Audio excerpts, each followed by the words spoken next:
बीडमधील सरपंच संतोष देशमुख हत्या प्रकरणी उद्या बीडमध्ये सर्वपक्षीय नेत्यांचा मूक मोर्चा निघणार आहे।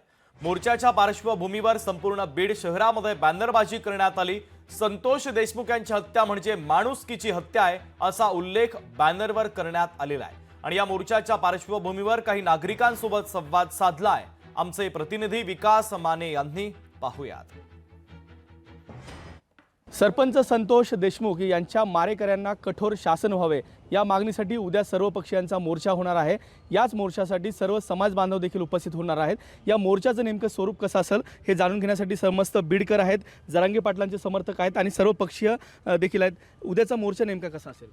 उद्याचा मोर्चा सकाळी 11 वाजता डॉक्टर बाबासाहेब आंबेडकर यांच्या पुतळ्यापासून जिल्हाधिकारी कार्यालय असणार आहे। यामध्ये सर्व सामाजिक संघटना सर्व पक्ष सहभागी असणार आहेत।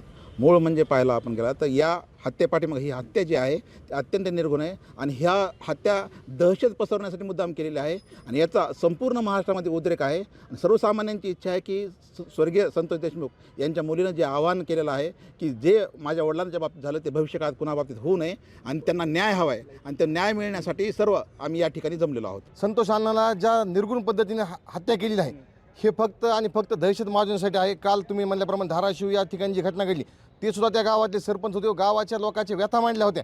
म्हणून जर सरपंचाला अशा पद्धतीची वागणूक घेणार असेल तर इथून पुढे कुठलाही माणूस कुठल्याही माणसाच्या मदतीला येणार नाही।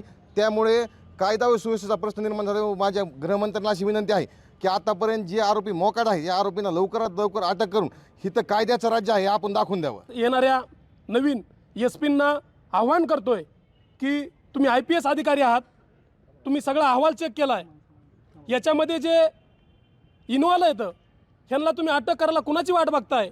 आणि महाराष्ट्राचे मुख्यमंत्री आणि गृहमंत्री तुम्हाला महाराष्ट्र शांत ठेवायचा असेल तर बीडमध्ये घडलेल्या प्रकरणाला न्याय द्यावा लागेल, अन्यथा याचे परिणाम तुम्हाला येणाऱ्या काळामध्ये भोगावे लागतील। निश्चितच संतोष देशमुख यांच्या हत्या प्रकरणातील जे काही दोषी असतील त्यांच्यावरती कठोर शासन व्हावं अशी मागणी जी आहे ती या ठिकाणी समस्त समाज बांधवांकडून आणि सर्व पक्षीय नेत्यांकडून केली जात आहे।